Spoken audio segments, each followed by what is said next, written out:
Welcome back, everybody, to another episode of CasonPoint. I am your host, as always, Jason Cason.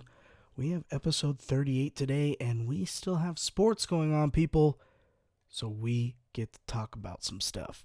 So what are we going to be talking about today? We're going to be covering baseball playoffs, where we're sitting right now. We're going to be covering where we're at with the basketball playoffs as well, and we're going to be covering what we saw in Week 3 and what could be to come in the NFL world and realm there. And then we got a little Make My Case today. We're going to cover some of the things that were put out on social media, some discussion points, one particular that I really want to break down for you guys. So we will dive into that here at the end of the episode, so stick around. That one should be fun. First things first, obviously, we are going to want to talk about baseball. Where are we at with baseball? Obviously last week we discussed the end of the season coming up, and we had some teams that were still in the hunt, who can get in, who's going to be out.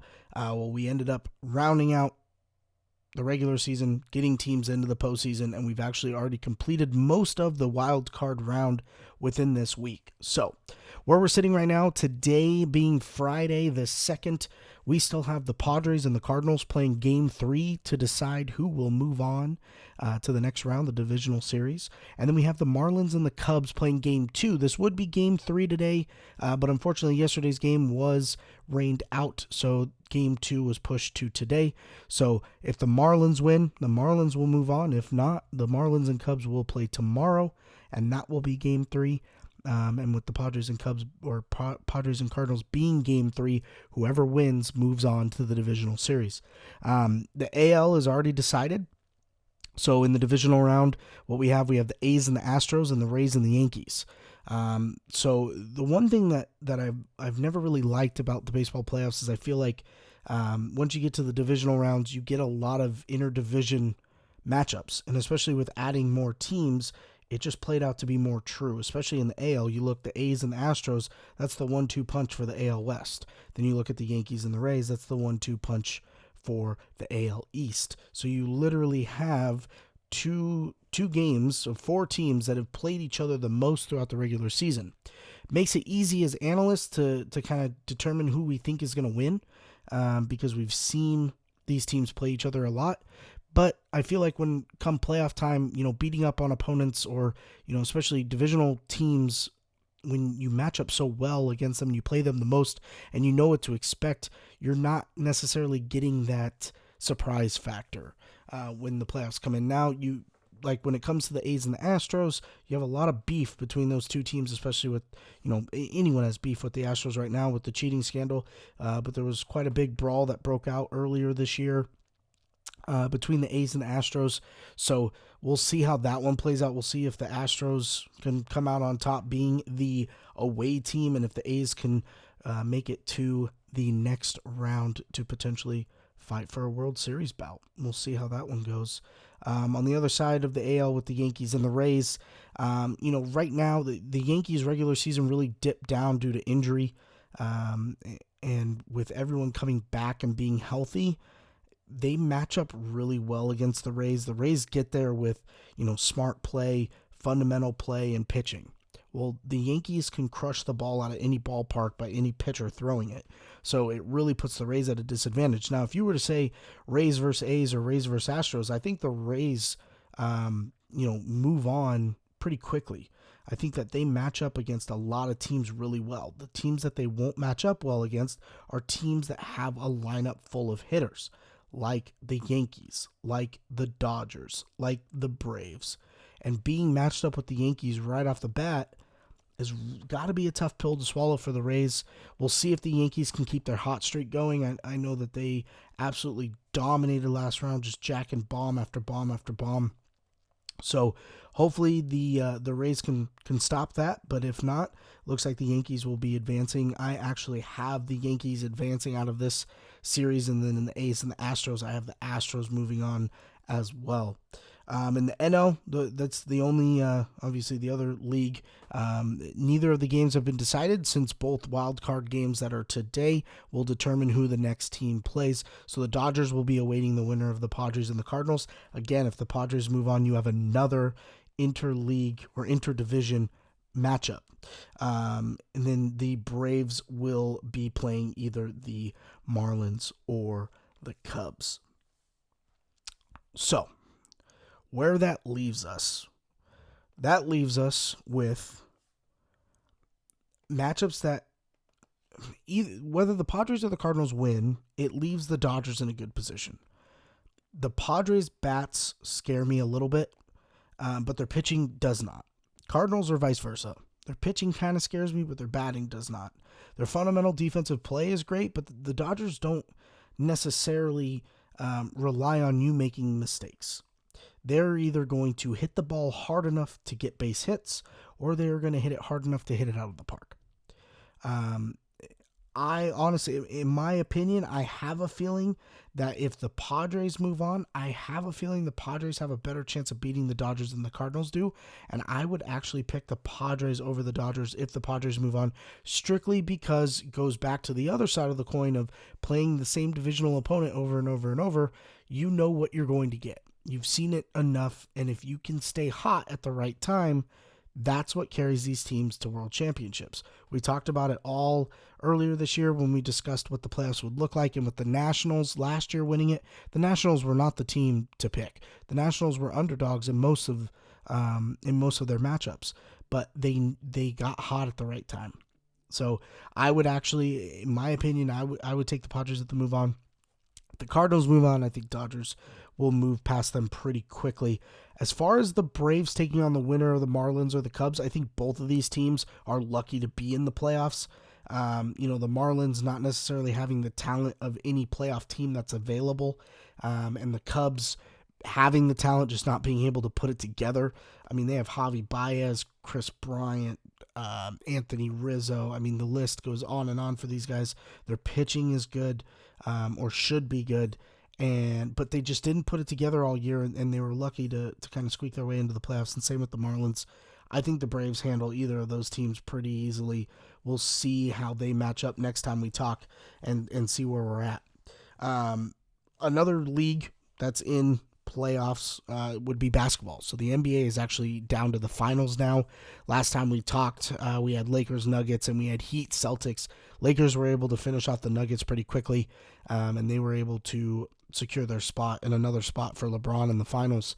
And the Heat were able to take care of business of the Celtics, going up early 3-0 and then losing to go 3-1, and then they were able to win Game 6. So we have Lakers, Heat, NBA Finals. Game 1 has actually already happened. The Lakers took care of business pretty easily against the Heat. Tough losses for the Heat, though. They end up losing Bam Adebayo and Goran Dragic, who have been major factors in this playoff run, and it sounds like neither of them are going to be available for the finals. Both are doubtful for Game 2, which is also tonight. However, it sounds like Dragic is for sure out. Adebayo might be able to make a return if they can make a run. The Heat are going to need some major help from Tyler Hero, Jay Crowder, Duncan Robinson. Definitely those role players are going to have to step up and take up a bigger role. And hopefully Jimmy Butler's able to, keep playing the way that he plays and not have to worry about everyone else because everyone else is picking up the slack. Now, Jimmy Butler did come out and say that no matter what, all the adversity, all the talk, blah, blah, blah, we will win Game 2. So a lot of confidence coming out of Jimmy Butler. You would expect that from a competitor like Jimmy Butler. With the loss of Bam Adebayo and the loss of Goran Dragic, I don't see the Heat making a run. I see the Lakers, the Heat might be able to squeak out a game or two that the Lakers fall cold, but I don't think that this is even a close series without Adebayo and Goran Dragic in the lineup, which is a tough pill to swallow, especially for a lot of basketball fans that are sick and tired of always talking about LeBron or the Warriors in the finals, especially with recent years. And unfortunately, we're still talking about LeBron on the Lakers, but you can't deny that they're playing good basketball. Anthony Davis is probably playing the best on that team. Obviously, LeBron's going to get all the hype because it's LeBron James, but the Lakers right now, with how things sit between the two teams, the Lakers do not have to rely on their bench. Or if they were matched up with the Clippers team, if the Clippers team got hot, or even with the Nuggets, the Nuggets put up a lot of good fights in those games. And, 2 of those games could have went either way. I mean, Anthony Davis doesn't hit that buzzer-beating 3. The Nuggets have another win. And who knows how the momentum changes. But, with the Nuggets, they really had to rely on their bench to keep them into games because, LeBron and AD can score 30 a night. But, what happens when they're on the bench? And a Nuggets team, even when they're down 20, they're not out yet. They're still fighting tooth and nail to get back into the game, so they really had to rely on smart gameplay from their bench. But against this Heat team that's so depleted, I don't think that needs to happen. You need to have a good game from both Anthony Davis and LeBron, and you will win pretty easily. The only thing that the Heat have going for them is they love to play defense, and if they can get the Lakers to start shooting cold, they can really take advantage of that, especially if the Lakers then have to turn to rely on their bench. And their bench definitely is not the best in the NBA, so that could be the end to their run if the Heat can put the pressure on that. But I just don't see it happening. I don't see the Heat having enough options to take care of what the Lakers have. So my opinion, I think the Lakers either sweep or win in 5. I think Jimmy Butler can possibly win a game. Single-handedly, not single-handedly, but, really taking over and making sure that his team knows that they can rely on him in a game. He can definitely do that. So I wouldn't be surprised if they win 1 game, Lakers win in 5, but if I was a betting man, which I am, I would say Lakers take a clean sweep. But since, we don't want to talk about basketball because the best sport in the world is also on right now, and that sport is the NFL. We talked last week with teams that are undefeated, teams that haven't gotten a win yet, where everyone's at after week 2. Well, now week 3 has completed, and we are recapping that, seeing where teams are at. And how the schedule is kind of looking out and some things that have happened in the NFL world. So first things first, we have to talk about the elephant in the room. And the elephant in the room is the fact that the Steelers-Titans game has been canceled. Canceled is the wrong word. Postponed to later in the season.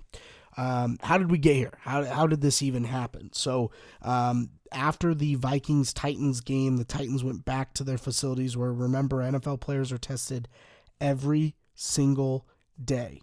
And when they came back, the 3 of the Titans players and 5 personnel have tested positive. Once that happened, the Vikings and the Titans, obviously the Titans already knew, but the Vikings were notified, and both teams shut down their facilities. The thought process was they wouldn't be allowed into their facilities until about Friday, Saturday. The Vikings, not having tests, would probably be able to come back earlier and their game would still be on schedule. But with the Titans having positive players in the building, they were probably not going to return to the facilities until Saturday, which they would then push the Titans-Steelers game out to either Monday or Tuesday, Monday being preferred because they could just do a double header for Monday night football. Well, Tuesday, Wednesday, Thursday, 3 more players tested positive, and that has caused the league to completely just shut it down. So it went from a potential Monday to Tuesday night game to definitely Tuesday night game to now we're just going to postpone it later in the season. The Vikings have yet to have a single test come back positive, which tells me that the Vikings should be good. We're not going to have to worry about anything as far as their game being canceled. Now, how do the Titans and Steelers make this up? This is not like baseball where we can do a 7-game doubleheader. This is not like basketball where we can take one of the days off because we play week to week. We have 1 week off. So how are we going to fix this? How are we going to make the schedule work? Well, unfortunately, both of these teams, especially the Steelers, they're going to get screwed in this department. So the Titans and the Steelers are going to have to take a bye this week, so week 4, which is earlier than most teams take byes. Usually bye weeks will start week 5, week 6. Now, with the Titans and the Steelers taking a bye week 4, that means their current bye right now is available. Titans bye being week 7, Steelers bye being week 8. So since they're so close, we can probably maneuver those weeks between the opponents that they would have played.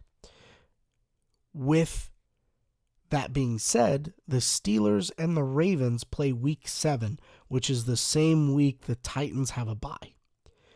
Well, both of those teams have a bye week the week after.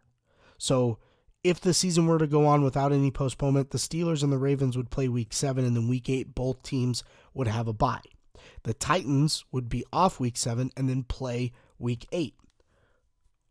Well, since they're taking their bye week 4, they can now play week 7, which means the Steelers will more than likely play the Titans week 7, and then week 8, the Steelers will play the Ravens. So they're going to move the Steelers-Ravens back 1 week, move the Titans-Steelers in week 7.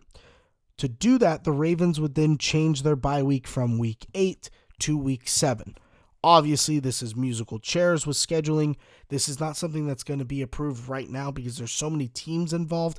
I mean, just with the Titans having this many positive tests, there's 3 teams that are directly impacted. The Titans, the Steelers, and now the Ravens. Because the Ravens are going to have to change a bye week, which everyone knows that the NFL is very structured. Okay, they go by a very specific schedule. So when you start this season knowing your bye week is week 8, you start game planning how your weeks are going to go, how you're going to plan your weeks, how you're planning your travel, your TV time, all those things go into a coordination. That's why the schedule takes so long to come out after, teams are, being assigned, training camps and OTAs and things like that. So if all teams agree, which I have a feeling that they're not really going to have a choice to not, that will probably be the plan. The plan would be Titans-Steelers gets moved to week 7, and then Steelers-Ravens get moved to week 8, and then the Steelers and Titans would just continue their season from week 5 till close, and the Ravens will continue their season until week 7 where they take the bye versus week 8 where they would take the bye. This is crazy.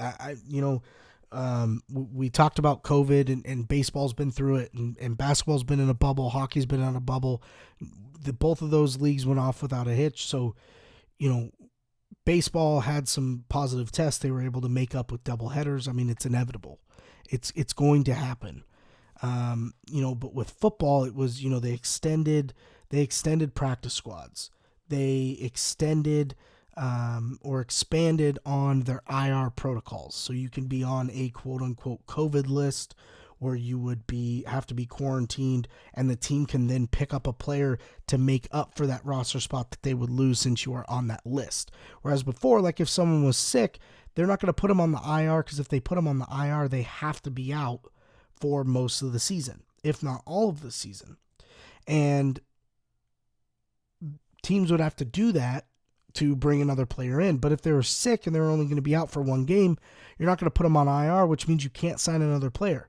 Well, this year with the rules, you can, because you can be put on that list, which then opens up a roster spot, which means they can bring up someone from the practice squad, or they can sign someone that's a free agent. With all of those protocols in place, it seemed like the NFL was going to need a major hit to have to reschedule games. It seemed like if something like this were to happen where, 6 players test positive, those 6 players would go into quarantine. They would go on this quote-unquote list. 6 players would either be called up and signed to replace those players, and then, if they needed to fill in a practice squad spot until the players are back, so be it. But that's not the case. 3 guys test positive, and they shut the whole system down. So it's making a lot of players and teams worried about what happens when it's worse than just 3 players. Yes, it progressed to 6, and that's why they test every single day. But what happens when, 9 people test positive? And then 12 people? Then what? Then we don't play at all? What happens if the Steelers now get hit with something? What if the Steelers get hit with it week 7 when they play the Titans? Now what? They've already taken a bye, and it was already against the Titans, so we've already rearranged the schedule for the Titans. Now what? They going to take 2 byes? Are they going to go off win percentage? It was interesting because I saw a interview with ESPN's Jeff Passan, who's a baseball analyst. He actually talked about win percentage. Baseball, there was multiple teams that actually didn't play all the games, and they went off win percentage. He was saying that the NFL could do the same. Now, the NFL sample size is a lot smaller, but you could go off of win percentage. Therefore, a team, like the Steelers, if they end up having to miss one whole game, is their win percentage better than a team that played the full 16 games? I don't know. I do feel like, in my personal opinion, I feel like it was nice to see the NFL react so quickly, but I feel like they overreacted. I feel like they shut stuff down when they have protocols already in place. This needs to be on the players that tested positive to quarantine and be safe. And every player is tested before going into the building. They don't all show up at once, okay? Especially if you have 3 players test positive and 5 personnel. If I were a player, I would make sure that my team is setting up protocols that when I get tested, I'm getting tested without a big group. I'm being tested individually, like position groups or something like that. And I'm going to make sure that I'm wearing a mask, I'm protected. So when I go in there, I know that if my test results come back positive, it's because of something that has previously shown up before. Not something that I just got now because I am being safe now. So, again, with travel, it's inevitable. You're going to get this. I just feel like the NFL overreacted. I feel like this game should still be able to go on Monday. Yes, the Titans are at a disadvantage because they lose 5 players, 8 players, whatever it is.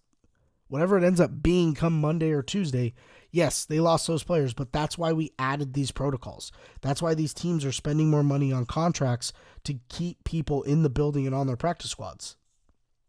So, I'm happy that the schedule ended up playing out that way, but I just don't think it's fair for a team like the Ravens, who are not directly impacted by this, but now they're going to have to change their bye week because of it. And again, what happens if it's week 8 and someone on the Ravens get it? Then what? Do we push the playoffs back 2 weeks and then the Ravens have to play a game after week 17 because they already took their bye? They can't take another bye. How does that work? So we'll see. We'll see how this one directly affects the NFL going forward. I think it's interesting that we were able to deal with it so quickly. Hopefully, players, this is a wake-up call to them, and they're making sure that they're staying safe and quarantining and wearing masks when they're out and about. The Mark Davis, the Raiders owner, got off on some of the NFL or the Raiders players because they were at a charity event and not wearing masks. Like, this is how these things spread. This is how it starts. And when it's affecting these players and taking them out of the game, not only does it hurt the team, but now we're seeing that it hurts the NFL as well. So hopefully it all gets handled, and hopefully we don't really see a difference and the games go off and we're golden. Moving to the rest of the league, not just the Titans and the Steelers, we do still have quite a few teams that are undefeated. Last week we covered the 11 teams that were undefeated. We're down to 7 now. 4 of those teams did end up getting losses. Those teams being the Cardinals, the Ravens, the Rams, and the Raiders. Raiders losing to the Patriots. The Rams losing a very close one on a BS pass interference call. I would love to rant on that one, but unfortunately, Rams, you kind of deserve it. And you deserve it in a way worse fashion for what you got away with against the Saints. But Raiders lose to the Patriots. Rams lose to the Bills. Ravens lose mightily to the Chiefs Monday night. And the Cardinals ended up getting their first loss as well. Now, with the teams that are remaining, the Packers, Chiefs, Bills, Titans, Steelers, Seahawks, and Bears, all of those teams have pretty favorable matchups come week 4. We could see this list stay the same. If not, small tweaks here and there, but we could see them the same. Obviously, Titans Steelers will still be undefeated come next week because they are having byes. That would have been a key matchup this week, taking 2 undefeated teams. One would obviously have to get a loss, but unfortunately, that was the only game this week that would have been that kind of a matchup, and it has been pushed to a bye. So therefore, each team remaining that is undefeated will be playing another team that does not have an undefeated record. We have the Packers playing the Falcons. The Packers-Falcons will be on Monday night, and I apologize, Sunday night. The thing with that game is the Falcons statistically always play the Packers really tough, really tough. And the Falcons' offense is not something to yawn at. They know how to move the ball and they move it well. And with the Packers' defense not being that great this year, it could be a very high-scoring game. We're going to see how the Packers are able to maintain the ball and move it against the Falcons' weak defense and see if they can put up more points to the Falcons, because that's what it's going to come down to.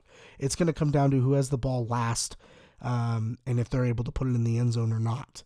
And that game, apologize again, that game is Monday night because the Eagles-Niners Sunday night, which barn burner, but Falcons-Packers is Monday night. That'll be your Monday night matchup. Pretty good game, but I think the Packers are just more talented. I think they're going to be able to stay undefeated. Then you have the Bears and the Colts. Okay, the Bears are being put to the test against the Colts. They are at home. Nick Foles should be getting the start, and Nick Foles is going to have a full week of prep as the starter for the Bears. Obviously, with Mitch Trubisky being pulled, we'll see if Nick Foles is able to kind of bring back what he brought to the Eagles on the Super Bowl run and see if they can get some points on the board and allow their defense to stop the Colts offense, which is really hit or miss. And I believe the Bears should move on and should be undefeated after week 4.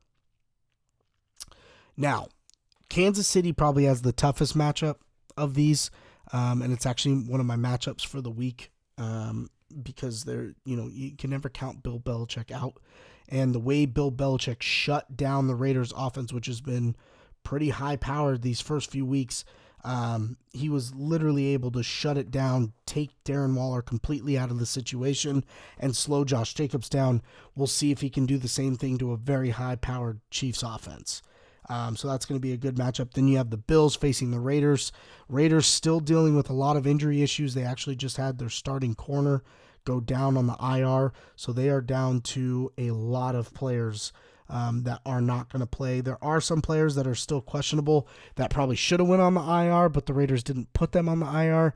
And this year with the new IR rules, 3 weeks is the longest they have to be on IR. So with most of these players going down week 1, week 2, usually these players, if they're not going to play in this game, they probably would have been placed on IR. So we'll see if they come back.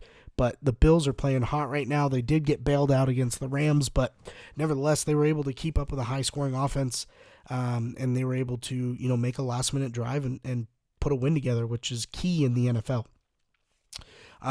So with that, we should have the Bears, the Packers, the Chiefs, and the Bills stay undefeated, and then the last team would be the Seattle Seahawks, and the Seahawks are going up against the Miami Dolphins. Dolphins, yes, they looked good last week, but it was also against the Jacksonville Jaguars. It is in Miami. We'll see if that plays a factor into it, but I think Seattle wins this game pretty easily, and I think that we're actually going to see all 7 teams remain undefeated. On the other side of the coin, you have the teams that don't have a win yet. Last week, we had 10 teams that were without a loss or without a win, and 3 of those teams were able to get a win.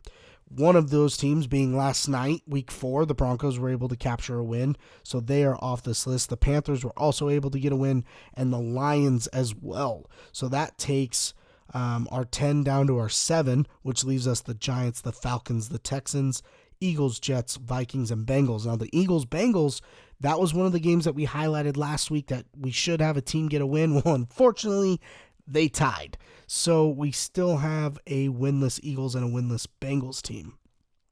Out of the matchups that I see now, we do have, week 4, we will have the Texans and the Vikings matching up. It'll actually be the only matchup this week where 2 teams without a win are playing, just like last week where we had Eagles-Bengals. It'd be funny to see a tie, but honestly, I think you're going to see the Texans win this one. I think the Texans are a lot better than people think. You got to look. The Texans, their 3 losses are to teams that are undefeated, and the teams that they lost to that are not undefeated, but they're very high-powered. They lose to the Ravens, they lose to the Chiefs, and they lose to the Steelers.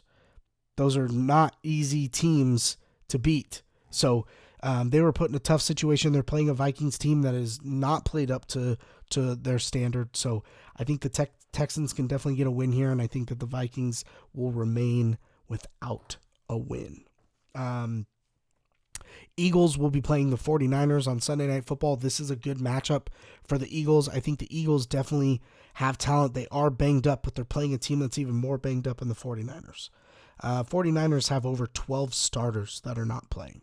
So the Eagles should be able to handle it. Obviously, the 49ers were able to absolutely destroy the Giants by like 27 points. Eagles are much better than the Giants. We should see the Eagles get their first win on Sunday Night Football. But my other key matchup for this week would be the Saints and the Lions.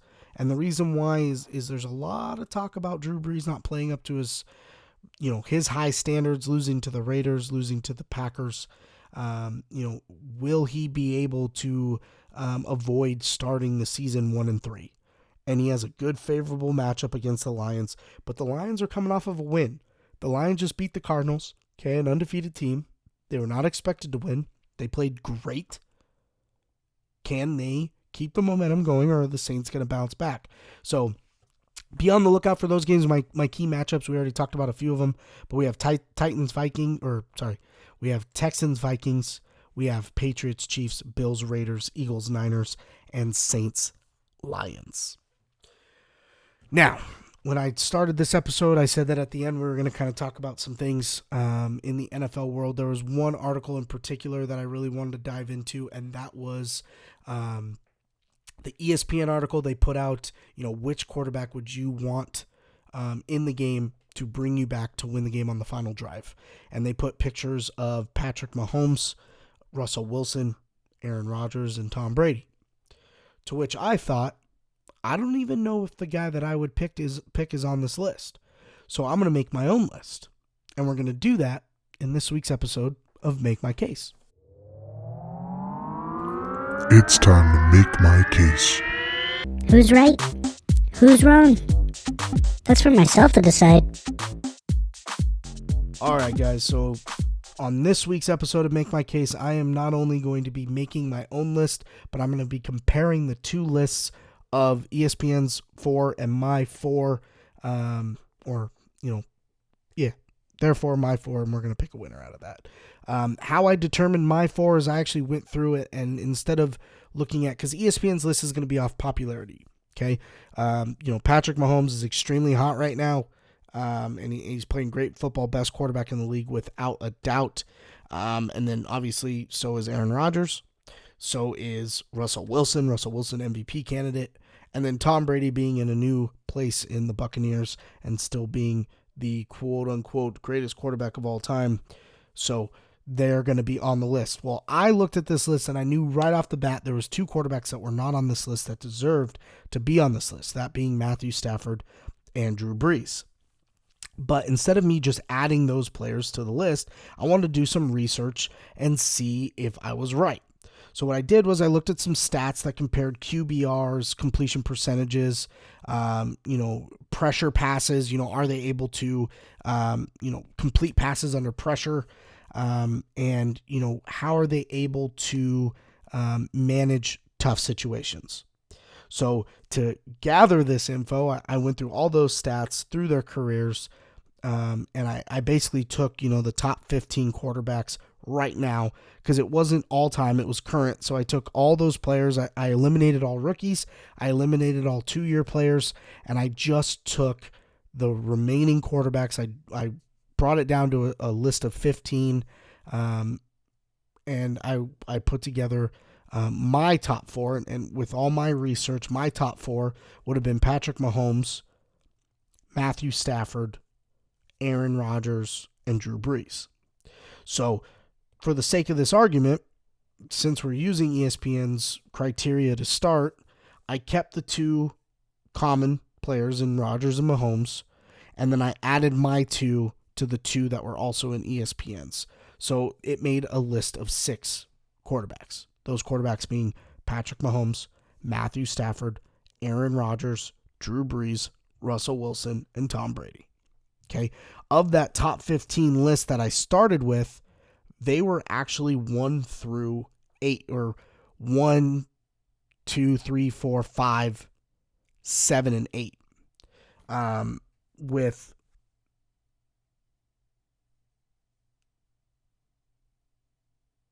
4, 7, 8. 5 and 6 were Ben Roethlisberger was 5, and 6 was Phillip Rivers.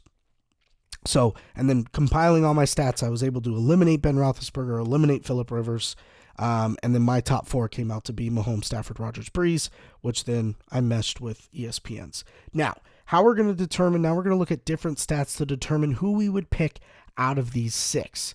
The one thing that I wanted to project in my own head on making this decision is I am not going to account the team that's with them. Okay, the question was simple.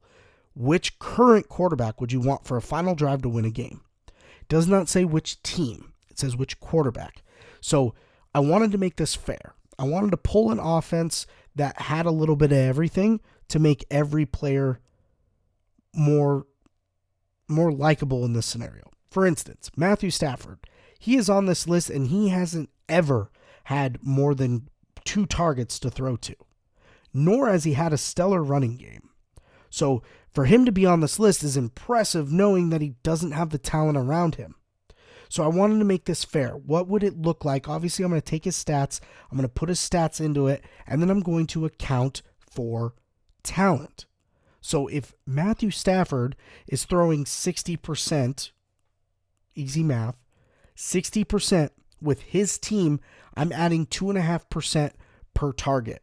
So Matthew Stafford is doing 60% with 1 target. Realistically. Right now he has Galladay and Marvin Jones, but throughout his career, he has really only had 1 target. So every target that I'm adding 2.5%. So what I did was I took the Rams offense. So the Rams have multiple targets. They have tight end Tyler Higbee. They have receivers Robert Woods, Cooper Kupp, and they have a pretty strong running game. So what I did was if we're talking about a Matthew Stafford and he only has 1 target, whatever his percentage was, I'm going to add the 2 extra targets, which would be another 2.5%, and then I'm adding another 0.5% for a good running game. Now, for someone like Patrick Mahomes, he's not getting a 2.5% boost because he has more than 3 targets. He has a good running game. So I'm not gonna give him those kickers. I'm giving it to the teams or the players that haven't always had a good team around him. And realistically, looking at this list, it's only Stafford that I ended up adding these percentages to. So to break down the stats, get into the nitty gritty, Patrick Mahomes, completion percentage. And what I did was I took completion percentage when trailing or tied. So at any point in the game, if they're trailing or they're tied, what is his completion percentage? It could be first quarter and they're tied 0-0. It could be second quarter, they're down 14-7. This isn't necessarily crunch time. This is just how does he respond when he is not in the lead. Patrick Mahomes throws at a 65.7% rate. His passer rating is a 100.8 when tied or down. Now, in crunch time, okay, his completion percentage is 68.8%, a little bit higher than throughout the game when he's trailing or tied, okay, which is good. You want to see that increase. That shows you that, he lives for the moment. Average pass yards per attempt, 7.3. Okay. Passer rating when trailing in crunch time, 110.4. Almost a full 10 points higher than his passer rating when he's either tied or trailing. Shows you that he shows up for the moment. Now, a guy like Aaron Rodgers, his completion percentage is 70%, which is 5% higher than Mahomes when trailing or tied. His passer rating is 107.6, which is 7 points higher. His completion percentage when in crunch time, 77.8, a whole 7% higher in crunch time. His average yards per pass is 5.8, which is a lot less than Mahomes, almost 2 full yards less. Okay. Passer rating when trailing in crunch time, though, 127.8. He went up 20 points in his passer rating just in crunch time. That's crucial. Crucial. Now, a guy like Stafford, we just talked about, we're going to give him some percentages for targets. So I only did that for crunch time. So his completion percentage when trailing or tied was 63.4%. His passer rating when trailing or tied is 104. So pretty accurate with the other two quarterbacks that are on this list. Now, when it comes to crunch time, his completion percentage was 60.9. So this is where that percentage is going to come. It's going to come into play because, again, when you're throwing to one target and one target only in crunch time, where do you think the defense is going to focus? So being that on average Stafford only had one target, we're going to add 5% to that and 0.5% because of the run game. So that is going to raise his crunch time percentage to 67.4%. Sorry, 65.4%. With the average yards per pass is 8.5. Now this is impressive. When your average yards per pass in crunch time is 3 whole yards more than a quarterback that has way more weapons, that means not only is he finding a way to get the ball to his receivers, but he's finding a way to move the ball downfield. Now, his passer rating when trailing in crunch time was 70. So he actually went down from his standard passer rating when trailing or tied from 104 down to 70. Now, that hurts. Now, a lot of things can go into that. Him forcing passes, being rushed out of the pocket, things like that. Which, in this case, I'm not going to look at it as, wow, that's a 24-point drop or a 34-point drop. I'm going to look at it as it's not as good because he has those same targets as when they're trailing or when they're down or when they're trailing or when they're tied. He has the same weapons. The only difference is come crunch time, more defenses are going to focus on specific players. Now, Tom Brady, percentages were a lot higher. His completion percentage was 86.6 when trailing or tied, which is 20 points more than any of these other quarterbacks. Passer rating 104, same as Stafford's. Now, completion percentage in crunch time, 52.3%. He drops 30% when he's passing the ball in crunch time. Average yards per pass when trailing, 7.2. And passer rating when trailing in crunch time, 72. Another big 30-point drop. The difference is, Brady has always had good weapons, whether it's Gronk, Welker, Edelman, Hogan. Yes, they're not big-time names, but Belichick's offense, he has a way of making sure that these guys get the ball and they can move the ball down the field, and he makes these players better than what the scouting report might tell you. Russell Wilson, similar to Rodgers' percentages, 74.1 completion when trailing or with the lead or when tied. Passer rating was 115.95, which is higher than any of the percentages that we've seen except for Rodgers' crunch time percentage. Then we go to crunch time completion percentage. He was at 55.6, which is almost as low as Brady's, which was the lowest out of the grouping. His average completion yards, 7.2 in crunch time, and then his passer rating was 115.5. So only a 0.4 drop off from trailing or tied to crunch time. Still a great passer rating, especially when you're talking about crunch time scenarios, but you didn't see a dip or a dive when it came from, standard tied or trailing scenarios to crunch time scenarios. And then Mr. Drew Brees came in at an 81.25 completion percentage when trailing with the lead. Passer rating when trailing or tied was a 108.8. Completion percentage when trailing in crunch time, 60. So he went from 81 to 60 in completion percentage. Big 20-point drop-off. Average yards per pass when trailing in crunch time, 11.4. This was the highest out of the other 5 quarterbacks. He moves the ball down the field. When you look at those situations, that is what you want. You want a quarterback that can move the ball down the field. And then passer rating when trailing in crunch time, 139.2. The highest out of this grouping by 12 points. So, after collecting all that data, I came to the decision that my competition isn't between Mahomes, Rodgers, Stafford, Brady, Wilson, and Brees. It's between 2 quarterbacks, and those 2 quarterbacks being Rodgers and Brees. The reason why is we see consistency or spikes. We don't see any drops Okay, we see consistency across percentages. Aaron Rodgers, 70.2 when trailing or tied completion percentage, 77 completion in crunch time. Go to a guy like Russell Wilson, 74 completion, tied or trailing, 55 in crunch time. Brady, 86, 52. Okay? So, they're probably the most even keeled out of the six. Then I look at the passer rating when trailing in crunch time. Because you can argue that both Breeze and Rodgers have had the same amount of weapons.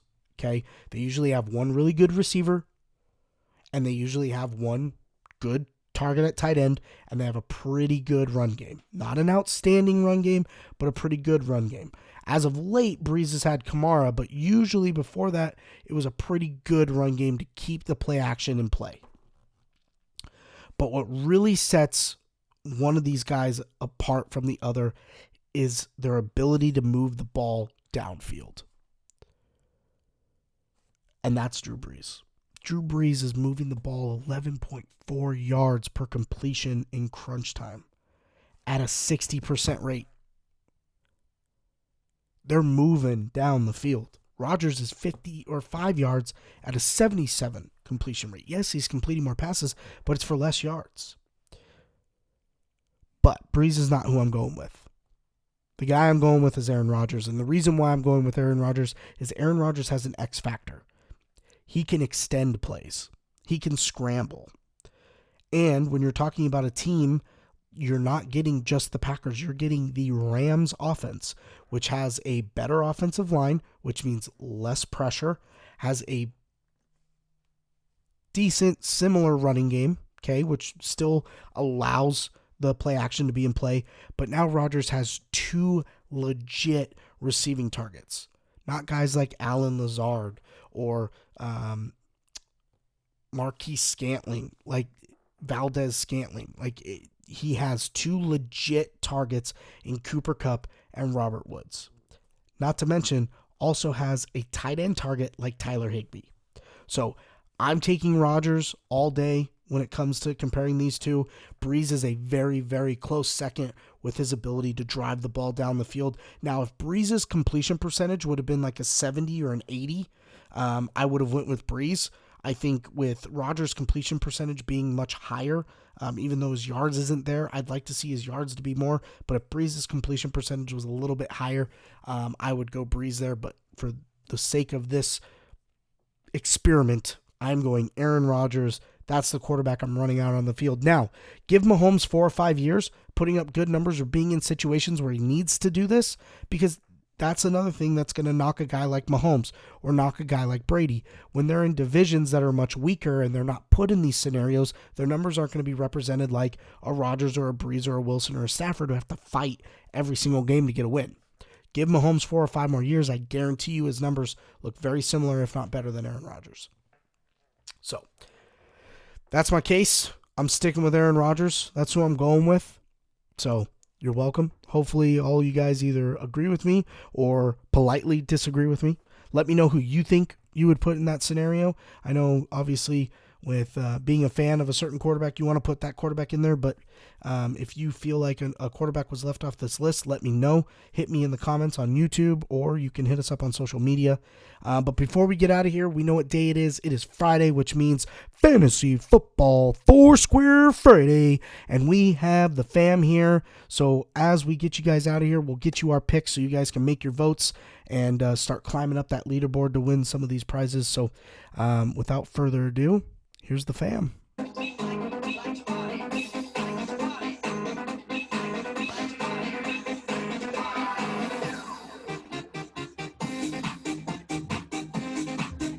Should be your ending. Welcome to another episode of Fantasy Football Foursquare Friday. This is episode 3 of this little shindig. I got my family back. We got some guest picks. We're going to dive right into this. So, we had a new winner, week 2. Mrs. CasonPoint comes in with the dub, taking out Team Hay, who was really close.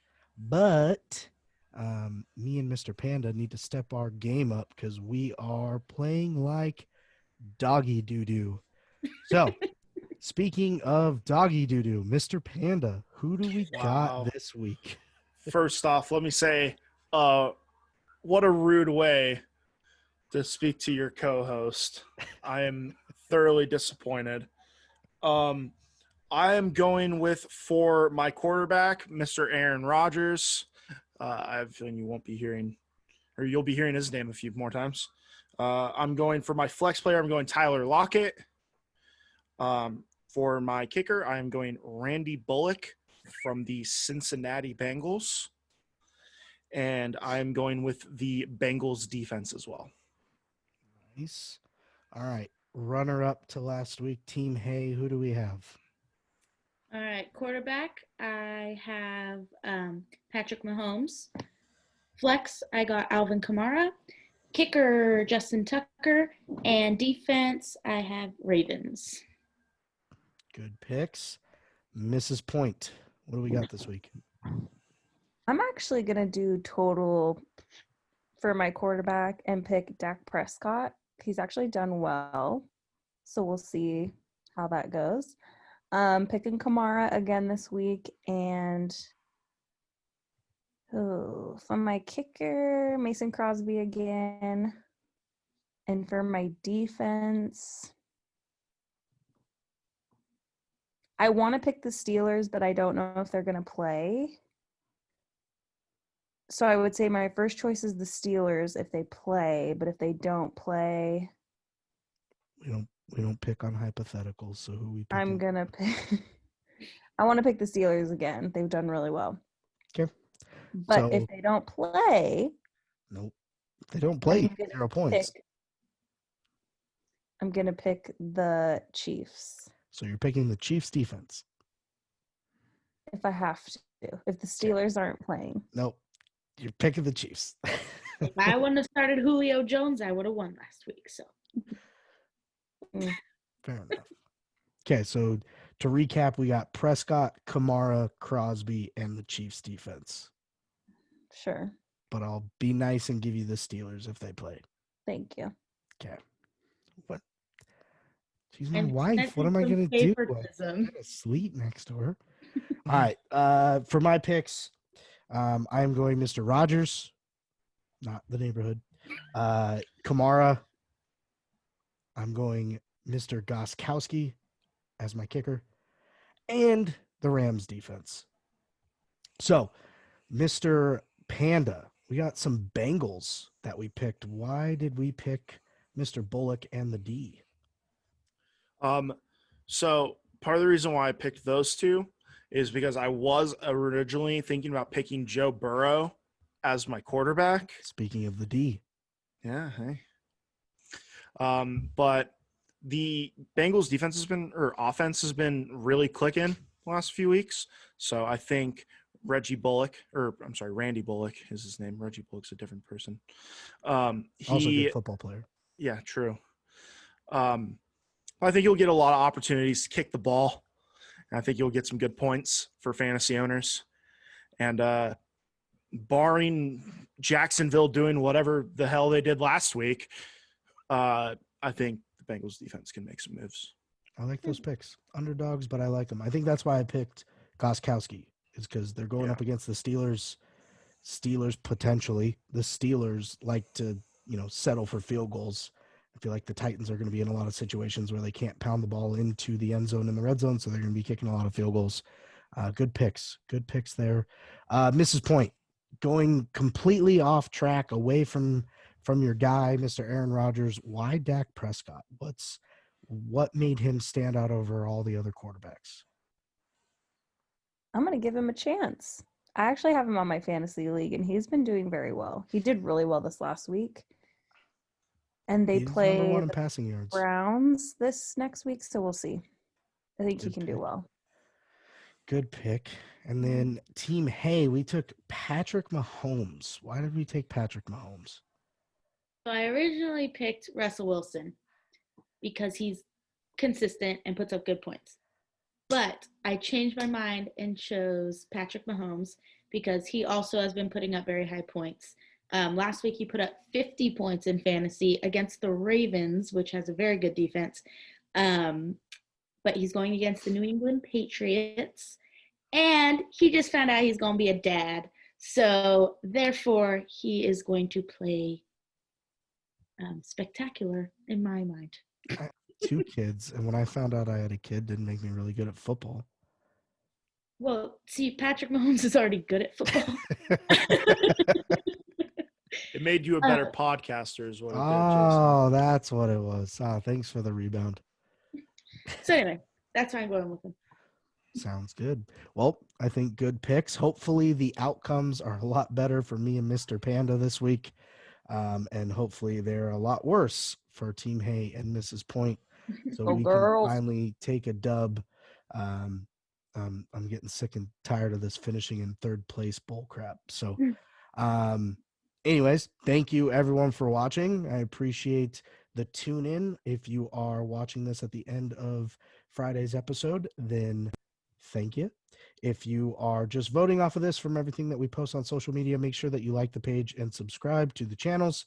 We are going to be putting out this content every week, and be on the lookout for our other podcasts, also hosted by Mr. Panda, Mashing Joys. We will be putting out some good content there as well. With all of the new gaming systems coming out, we will have a lot to cover. So thank you, everyone.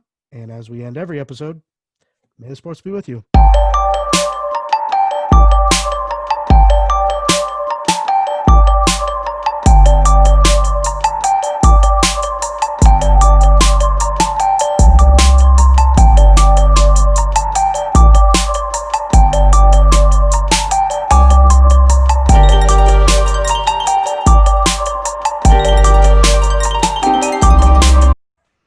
That's enough of that.